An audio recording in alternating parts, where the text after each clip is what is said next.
Over the summer, a curious thing happened in England. The red and white flag of St. George, the national flag of England, started appearing on lampposts and was painted onto the white centre of mini roundabouts. At first, I thought this was to celebrate the absolutely fantastic summer of women's sport. The England Lionesses won the Euro football competition, and the England Red Roses won the Rugby World Cup. It soon became apparent, however, that something else was going on. Individuals and self-organised groups were putting up these flags systematically, often in areas with a racially diverse population, saying that they wanted to show pride in being English. This sounds innocent enough, except over many years, the flag of St. George has been used by far-right movements to reclaim the whiteness of England. This surge in so-called patriotism was accompanied by groups of white people protesting and carrying out violent attacks on accommodation housing asylum seekers.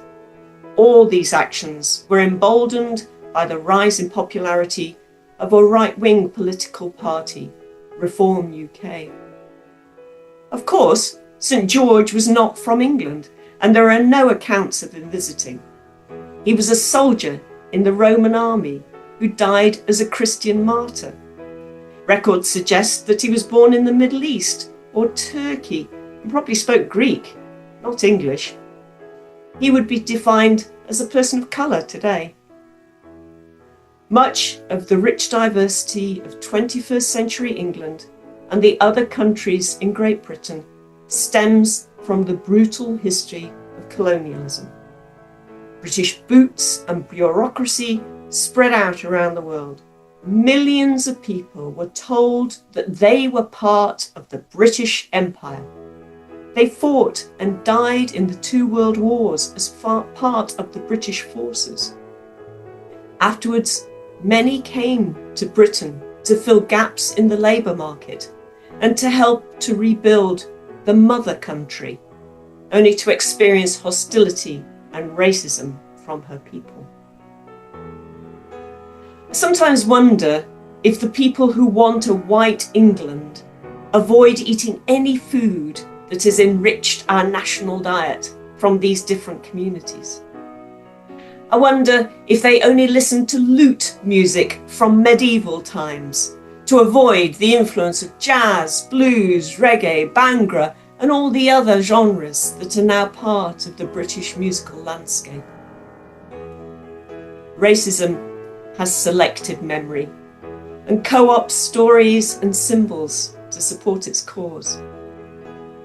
The cross of St. George, who died for his Christian faith, has been co-opted by those who do not love their neighbour nor welcome the stranger.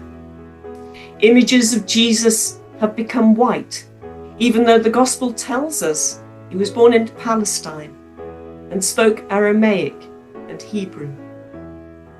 Look around the next time you go into a church building, visit an art gallery, or watch a video about Jesus.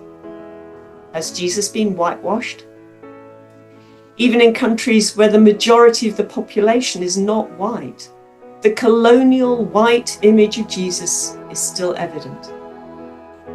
Scripture tells us that God made humans in God's image, not the other way around. Today, I invite you to celebrate the diversity of God's people and a Christ born in Palestine. I invite you to give thanks for the different ways that MCC is addressing racism and oppression around the world through the ministry of our MCC congregations and our leaders. I encourage you to do one thing today that challenges racism where you are. God bless.